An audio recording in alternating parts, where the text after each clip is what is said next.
Y hablamos, hay que dar menos voces.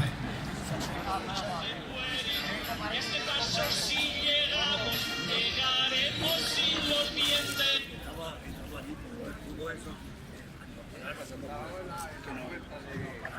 Bueno, dijimos el sábado, dijimos el otro lunes.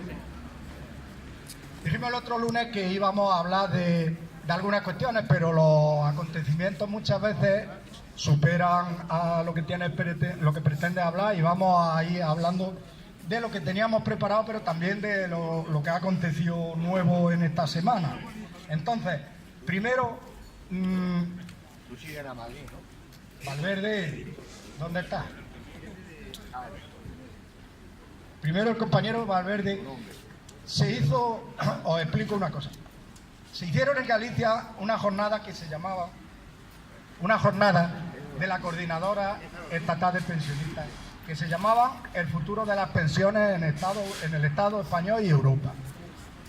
Esas jornadas vienen a ser una reflexión de todas las plataformas sobre una actualización de por qué luchamos y cuáles son nuestras reivindicaciones. Y entonces se llegaron a unas conclusiones.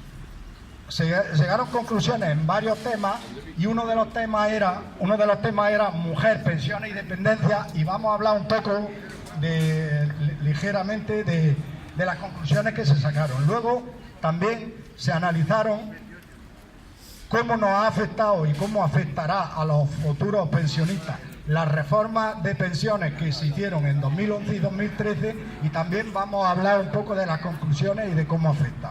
Ahora Valverde va a hablaros de las conclusiones que se sacaron sobre mujer, las pensiones y dependencia.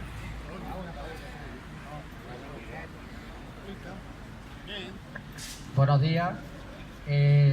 Las jornadas de Santiago de Compostela fueron unas jornadas que participaron compañeras y compañeros del pueblo español, concretamente más los gallegos, porque lo organizaban ellos, pero vinieron compañeras y compañeros de varios países europeos, y lo que llegaron no fue una conclusión de lo que hacemos en España, sino que hay una reciprocidad y un reparto, una intención y unas conclusiones que son comunes en varios países de Europa.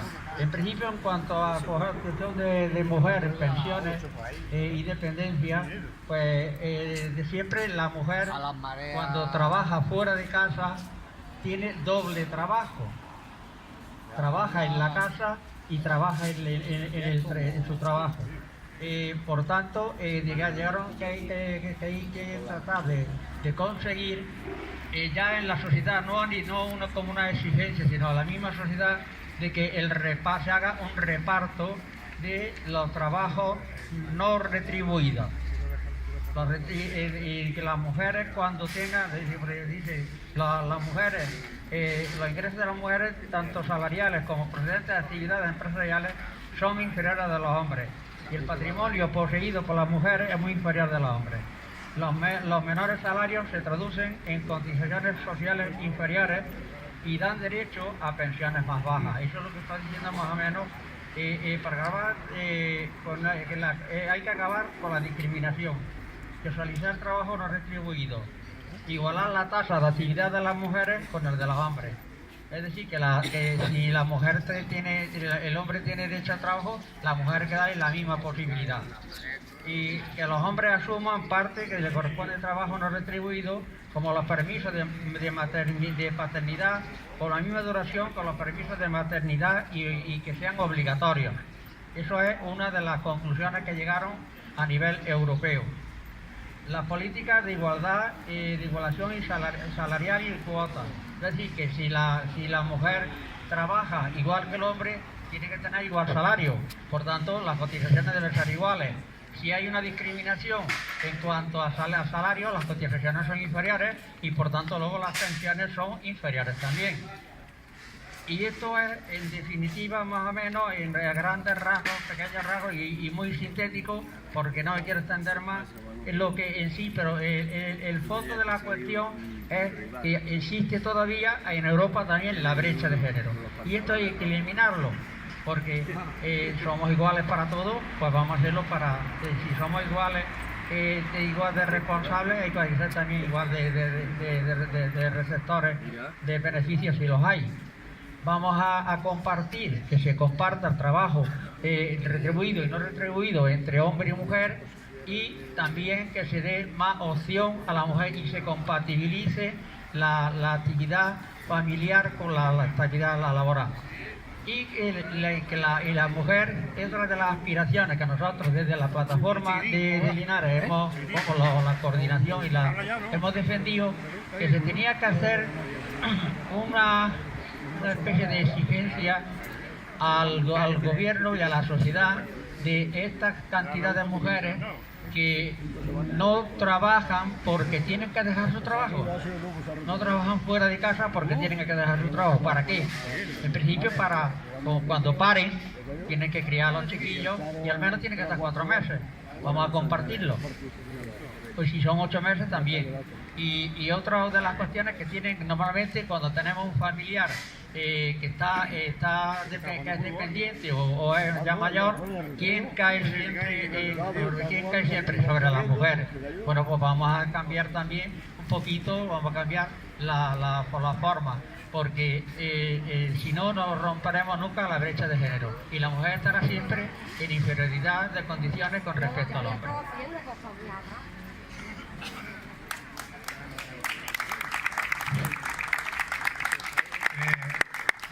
Va a hablar Antonio de la reforma de pensiones que se hicieron en 2011 y 2013 y la postura de la plataforma de pensionistas ante esa reforma. Buenos días. Vamos a ver, en este foro de Galicia lo que se hizo fundamentalmente es comparar cuál es la plataforma que se tiene y cuál es la perspectiva con las negociaciones que hay emprendidas con el gobierno. Una de las cuestiones principales es también que las reivindicaciones que tiene la coordinadora son un poco más a largo plazo. Y entonces en la negociación que se tiene, de momento se está tocando las cuestiones inmediatas. Ha sido primeramente el tema del IPC y que la subida de las pensiones esté acorde con lo que son las subidas de los precios. Pero de todos modos, tenemos que tener en cuenta que enfrente están las dos reformas, la que hizo Zapatero y la que después hizo Rajoy, que tienen una perspectiva más a largo plazo. Y para que lo que se vaya avanzando con respecto a eso se vaya teniendo y quitando de en medio los obstáculos que permiten esa duración y esa estabilidad en nuestras propias pensiones. Entonces, hay un tema que, el primero, que no se ha tocado en absoluto, que ha sido la subida el alargamiento de la jubilación de los 65 años a los 67. De momento, cada año va subiendo un mes en la cuenta del tiempo que se tiene para jubilarse más tarde. Eso, relacionado con la necesidad del reparto de trabajo, será de hostia. Y luego hay también el otro tema, que es el número de años y el porcentaje que se ha de calcular para la pensión de inicio. Se ha subido de 15 años a 25. Y en ese proceso incluso se apartan las pagas extras, con lo cual el cálculo siempre será a la baja para empezar con ese tipo de pensiones. Si después a eso se le añade el freno a la subida, a la revisión de cada año, cada año seríamos más pobres los propios pensionistas. Hay otro aspecto que introdujo la reforma de Zapatero, que fue la sostenibilidad. Ese concepto está ahí en medio y lo más que se ha hecho hasta este momento ha sido frenarlo. Recordad, la sostenibilidad es un cálculo alternativo a la subida del IPC, de los precios. Y se hace y se relaciona fundamentalmente con el aumento de pensionistas o que cada día nos morimos más tarde. En consecuencia, lo que quieren es repartir el dinero que ahora se estaba dando entre los años que uno espera vivir, esperanza de vida. Ese tema lo introdujo Zapatero y ya Rajoy le puso plazo para que empezara a tenerse en cuenta en el año 19. Afortunadamente, lo que se está consiguiendo de momento que no entren en vigor esas amenazas, o que se retrasen, pero que siguen ahí para que en el momento en que haya menos fuerza en la calle se puedan aplicar.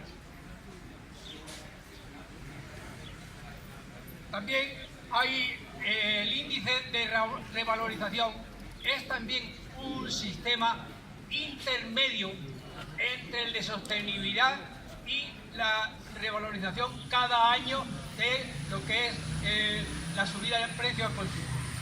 Entonces, tenemos ahí una serie de cuestiones que se están capeando. El fondo del problema es que se le está dando de lado a la derogación de las dos reformas, al menos en los apartados que le tocan a las pensiones. Hay unas cuestiones que ya hemos planteado, pero hay otras fundamentales que tienen que ver incluso con la pérdida en la negociación colectiva, que se habían roto la mayoría de los convenios y obligan a que sea casi una negociación persona a persona quien entra con la empresa. Estamos en otro sentido también en que la masa salarial que se dedica en conjunto a las pensiones y a los trabajadores viene disminuyendo y como consecuencia de eso las cotizaciones bajan, y es la amenaza permanente que hay sobre la sostenibilidad del sistema. Ahora después hablarán los compañeros en el sentido de las amenazas permanentes que hay. Una reunión con los empresarios diciendo que esto no funciona y que no se suban los impuestos a los capitalistas, y otra, el Fondo Monetario Internacional, que permanentemente viene a decir que se hagan las cuentas y que se mantenga también la limitación del gasto social, que nos lo han introducido fundamentalmente con la reforma constitucional del 115. Esas son las cuestiones en esencia que se dijeron allí como en una apuesta general de lo que es la plantilla reivindicativa que tiene la coordinadora. Como consecuencia de todo eso, se mantiene tanto en España como que lo tenga en cuenta Europa, porque en muchos aspectos se coincide con relación a cómo se resumen las principales reivindicaciones. Exigimos, primero hemos dicho la reformación, la derogación de la reforma por todos los aspectos que dice, la disminución de la participación y el problema con respecto al Producto Interior Bruto. Para que todo esto vaya adelante, exigimos primeramente una reforma fiscal radical, para que acercar los ingresos fiscales al promedio de la Unión Europea. Recordemos que aquí se dice todavía que no suban más los impuestos o incluso que bajen, como han hecho con los de la herencia y los de patrimonio, que siempre benefician a lo poco que pagaban la clase alta. Hacer que las tecnológicas, los bancos, las grandes empresas y grandes patrimonios contribuyan según el principio de progresividad. Quien más paga, quien más tiene, debe de pagar proporcionalmente más. Ya decíamos un poco que entre la SICAV o incluso entre las fundaciones que hacen una pequeña aportación, grandes patrimonios y grandes empresas consiguen que les salga a cero. El tema fiscal es uno de los que más sangra permanentemente en España para que podamos atender las necesidades sociales.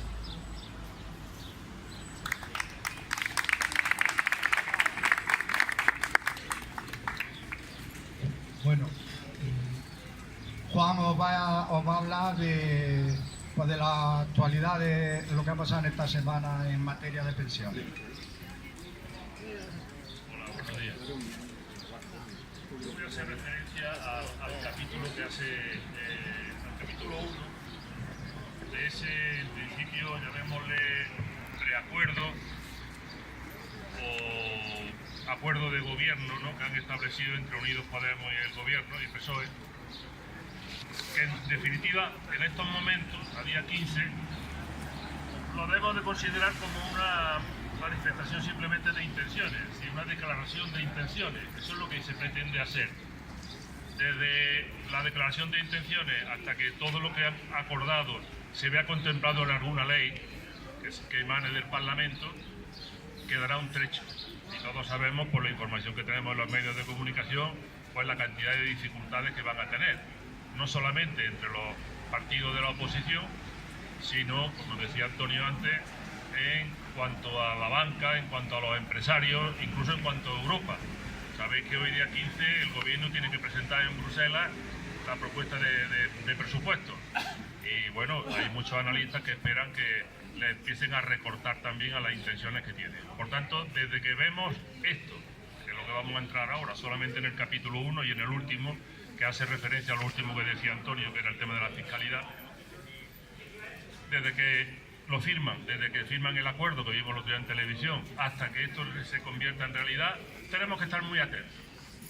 Y en definitiva, como conclusión, para nosotros debemos de entender que con esas jornadas que ha dicho Antonio de Galicia, con la reunión que tuvieron el otro día el colectivo de la coordinadora del País Vasco también con la ministra, con las 250 plataformas como esta que están extendidas a lo largo y ancho de todo el territorio nacional, con esta presión, con estas manifestaciones, con estas concentraciones, estamos consiguiendo que se consiga eso.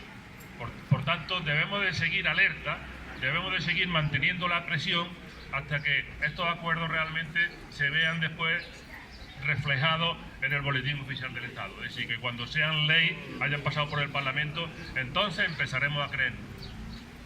Porque a pesar de que después no lo creamos, sabemos que puede llegar otro gobierno que le dé la vuelta a todo esto. Voy a entrar un poco a explicaros, a detallar un poco los acuerdos dentro de ese paquete de acuerdos, que sabéis que es amplio, que han tenido los dos partidos, Unidos Podemos con el gobierno, con el PSOE. Hay una serie de capítulos. Es significativo que además el primero es el de las pensiones, es decir, el primero es el de los mayores. Eso es curioso porque normalmente cuando hablan de servicios sociales, cuando hablan de atención a la sociedad, normalmente se empieza por sanidad, educación, dependencia, y las pensiones están siempre más un poquito al fondo. Bueno, pues este es el capítulo 1. El capítulo 1 que le llaman pensiones, que nuestros mayores mejoren sus pensiones y no pierdan poder adquisitivo. Y hablan de 3 bloques. Un bloque que es dignificación de las pensiones, revalorización y mejora de las pensiones más bajas. Entonces establecen, como digo, 3 bloques. En el primero, se garantizará el mantenimiento del poder adquisitivo de las pensionistas de acuerdo con el IPC. Aquí no dice IPC real, pero lo dice más adelante. Porque muchas veces nos confundimos, nos confunden, cuando hablan del IPC es el índice de precios al consumo, es decir, lo que sube la cesta de la compra durante un año. Pero ese IPC en realidad lo fijan a primero de año. No saben cómo va a ser a final de año. Normalmente los IPC están siempre por debajo de lo que después es en realidad a final de año. Eso es lo que viene ocurriendo. Por eso nosotros pedíamos que la vinculación entre pensiones e IPC fuese sobre el IPC real, el IPC que se da, que se calcula a final de año, cuando ha terminado el año. Entonces, pero sí lo contempla, un poquito más abajo sí lo contempla. ¿Qué dicen con respecto a la subida del IPC? Pues que, por ejemplo, para este año 2018 no han subido el 1,6, con las presiones que hubo y tal, y también, pues, evidentemente, con la postura inflexible del PNV para que consiguieran vincularlo al IPC en Rajoy, ¿no? Entonces lo que dicen es que si a final de año el índice de precio al consumo ha subido por encima del IPC, pues en enero tendremos una paga compensatoria. Es decir, imaginemos que es el 2, en lugar del 1,6, el 1,6 es el 2. Pues ese 0,4, que es más alto del IPC a final de año, tendrían que emanarlo de los 12 meses del año 2018. Para el 2019 plantean lo mismo, 2019 dice: en 2019 las pensiones se revalorizarían inicialmente conforme a la previsión del IPC, es decir, ahora en los presupuestos dirán, bueno, pues el año que viene las previsiones del IPC son 1,5, 1,7, 1,8, lo que sea. Y después a final de año se comprometen también a una compensación, es decir, a una paga compensatoria que si ha subido más de la cuenta, ¿vale?, pues seguramente nos quitan. Esto tiene también un pequeño riesgo, y es que si en lugar de subir el IPC baja, pues supongo que nos lo detraerán también a lo largo del año siguiente.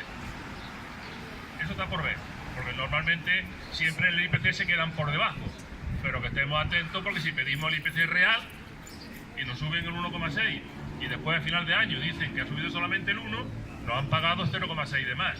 Entonces todo esto está por ver cómo se resuelve.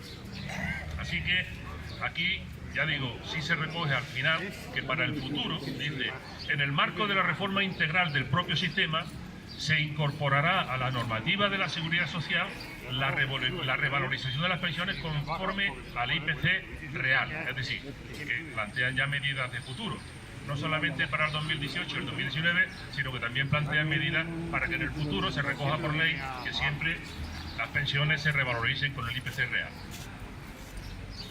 El punto 1.2 dice, las pensiones mínimas, las más pequeñas, las más bajas y las no contributivas subirán un 3%, es decir, no las vinculan al IPC, sino que le dan una subida mayor para que se vayan equilibrando, se vayan incorporando, se vayan acercando a las pensiones medias, dada la situación de vulnerabilidad en la que se encuentran los perceptores de las mismas. Dice, hay que sentar las bases, plantean también, para avanzar en la senda que pueda llevar a que la pensión mínima alcance con el tiempo el 60% del salario medio y la no contributiva al 60% de la renta media, como indica la Carta Social Europea. Ya se ha dicho aquí varias veces que cuando nosotros defendemos la pensión mínima de 1.080, hacemos referencia a un acuerdo europeo que es la Carta Social Europea, en que recomienda a todos los gobiernos, recomendaciones, no son imposiciones, son recomendaciones, de que se vayan acercando a la media de las pensiones que se pagan en el mundo. Otro punto que recoge, que es importante, dice refuerzo de la estructura financiera de la seguridad social y racionalización del sistema. Bueno, en este documento, desde aquí desde luego yo dos cosas, recomiendo que lo veáis, que lo busquéis por ahí, que lo leáis. Hay medidas interesantes y no solamente en el ámbito de las pensiones, hay otras muchas cosas que también nos afectan. Y sobre todo yo creo que debíamos establecer el debate también a continuación, una parte del debate en torno a estas medidas que estamos diciendo aquí. Pero en el fondo vienen a decir cosas que estamos hartos de decir ya en estas reuniones. Es decir, que la seguridad social está perdiendo muchos ingresos, está teniendo menos ingresos por las condiciones laborales que se han impuesto durante la crisis. No solamente ya por la precariedad, los contratos de una semana o los contratos por hora, que sabemos que hay el 80 o el 90% de los contratos no son indefinidos. Es decir, en los contratos incluso por 4 horas y después tienen a las criaturas trabajando a lo mejor 8 o 10 horas. Y al perderse derechos en cuanto a las condiciones laborales, evidentemente eso ha redundado en que hay menos ingresos por parte de la seguridad social. Entonces plantean también una serie de medidas como son. Se incorporarán 2 nuevos tramos de cotización en 2019 en el sistema especial de empleadas de hogar. Poco a poco van a ir consiguiendo que regímenes especiales, como el de las empleadas de hogar, incluso también hablan más adelante del tema del trabajador del campo, de los jornaleros, pues también se vayan integrando, vayan pasando paulatinamente al régimen general de la seguridad social. El tema de mujeres ya se ha oído muchas veces en televisión, que están trabajando sobre la incentivación de la titularidad compartida de las explotaciones agrarias. Es decir, la titularidad compartida es que las mujeres también que están trabajando en el campo pasen a ser dueñas también de los territorios que pertenecen al matrimonio, porque al final lo que se constata es que quien ha estado cotizando es el hombre y es el que tiene derecho a pensión. Muchas veces las mujeres han estado hombro con hombro, codo con codo trabajando y no tienen derecho. Entonces la cuestión es que se vaya reconociendo también a la mujer para que esa brecha de género que hemos hablado muchas veces vaya disminuyendo y llegue a desaparecer y tengan los mismos derechos los que están trabajando en la misma parcela, en el mismo territorio, ¿no? Dice, para garantizar la sostenibilidad del sistema se acelerarán las medidas que permitan recuperar el equilibrio presupuestario a corto plazo y se estudiará la incorporación, en su caso, de nuevas fuentes de financiación, como por ejemplo un impuesto a las transacciones financieras. A esto me voy a referir después ya al final. Algo importante, las horas extraordinarias volverán a cotizar a la Seguridad Social como antes del Real Decreto de 2012 de medidas para garantizar la actividad presupuestaria. Es decir, en un momento determinado se quita del Real Decreto Ley 20-2012, 13 de julio, que las horas extras puedan cotizar, y ahora lo que se hace es recuperar, de tal manera que la cotización por esas horas de trabajo también cuenten a la hora de la jubilación. Y por último, revisar las bonificaciones a la contratación con el objetivo de reducirlas, garantizando el mantenimiento de aquellas que tienen como finalidad la inserción en el mercado laboral de los colectivos con especial vulnerabilidad. Es decir, menos ventajas, menos garantía al empresario y más protección al trabajador. Y sobre todo cuando son trabajadores, son colectivos más vulnerables porque tienen menos posibilidades de acceso, facilitarles más los temas. Con todo esto, como digo, este es el capítulo 1 solamente. Con todos los acuerdos que en principio han firmado, ¿qué ocurre? Pues que está teniendo, como decíamos, muchos ataques desde la propia prensa, no solamente los empresarios, sino la propia prensa. Debemos estar atentos a las televisiones que estamos viendo y seamos críticos, no creernos todo lo que estamos oyendo, porque la mayoría de los tertulianos lo que están diciendo es esto que no puede ser, que lo va a echar para atrás, sino el Bruselas, el Fondo Monetario Internacional, el Banco Central Europeo, en fin, que tenemos mucha gente en contra, y son los poderosos precisamente los que tenemos en contra, que tenemos que estar alerta, que tenemos que estar atentos, y nosotros también darnos cuenta de que debemos ser más críticos a la hora de escuchar toda esa información. ¿Por qué? Porque dicen, bueno, pues esto es una declaración de intenciones muy bonita, esto lo firmaría todo el mundo, pero ¿de dónde se saca el dinero? Bueno, pues también en este acuerdo, al final, se contempla, no voy a entrar mucho en su desarrollo, pero sí recomiendo que lo miréis, porque es el capítulo 14. Este es el último, ¿no? Y en el último, el capítulo 14, dice, nueva fiscalidad. Antonio ha hecho referencia a la nueva fiscalidad como acuerdos también que han tenido la gente que se ha reunido en Galicia, ¿no? Ingresos para un estado del bienestar fuerte. Y contemplan 8 medidas, que va a depender de la voluntad política de aplicarlas o no, o de cuándo empezar a aplicarlas, con qué intensidad aplicarlas, pero que en principio podrían dar suficiente. Algunos están valorando que incluso con estas medidas se recaudaría más de lo que se gastaría con estas medidas, ¿vale? Pero bueno, entre que se recaude más, se recauda menos, o sea suficiente, ya lo veremos con la práctica, con el tiempo. Las medidas serían impuestos sobre sociedades. Antonio ha hecho referencia hace un momento que hay sociedades que, por las desgravaciones que tienen, con unos ingresos muy altos, lo que pasa a la banca, pues están pagando muchísimo menos que lo que pagamos cualquiera de nosotros, por IRPF. Ellos están pagando por los resultados que tienen en sus sociedades muchísimo menos que la mayoría de los ciudadanos de este país. Impuestos sobre las transacciones financieras. Sí, la banca funciona a nivel mundial. Dinero que sea de Estados Unidos puede operar aquí, en España, pega un pelotazo y en el mismo día se puede llevar los dineros. Pues a esas transacciones internacionales nosotros no lo podemos hacer, como personas no lo podemos hacer con la misma facilidad, pero la banca sí lo hace con esa facilidad y puede pegar pelotazo en cualquier parte del mundo y llevarse el dinero, la ganancia a otro sitio. Pues entonces ponerle un impuesto también a esos movimientos de capital a nivel internacional, ponerle un impuesto también para que parte de ese dinero que han ganado se quede también en el país. Impuestos sobre determinados servicios digitales. Cuando hablamos de Google, hablamos de Gmail, hablamos de Facebook, es decir, todos estos gigantes internacionales que nos ponen en comunicación a todas las personas del mundo, también están consiguiendo una cantidad de dinero impresionante que no siempre se refleja en los impuestos que pagan en el país en el que operan. Entonces van a tratar de poner medidas para que eso también contribuya y no como pasa, por ejemplo, dice, no, es que Irlanda, es que están declarados, están asentados en Irlanda porque en Irlanda los impuestos son más bajos. No, muy bien, que en Irlanda paguen lo que trabajan en Irlanda, pero que en España paguen lo que trabajan aquí en España, ¿no? Impuesto sobre la renta de las personas físicas. Supongo que ya habéis oído hablar de qué va esta historia, ¿no? Es decir, a las rentas medias, a las rentas bajas no se va a tocar, porque solamente se va a tocar de una renta que sea superior a 130.000 euros. Supongo que aquí no estamos ninguno que ganemos eso, ni lo hayamos ganado en ningún año de nuestra vida. A los 130.000 euros le van a subir 2 puntos, creo, y a los que ganen más de 300.000 euros al año, que es una pasta al mes, habría que coger una calculadora, le van a subir a lo mejor hasta un 4%. A esos son los que le va a afectar.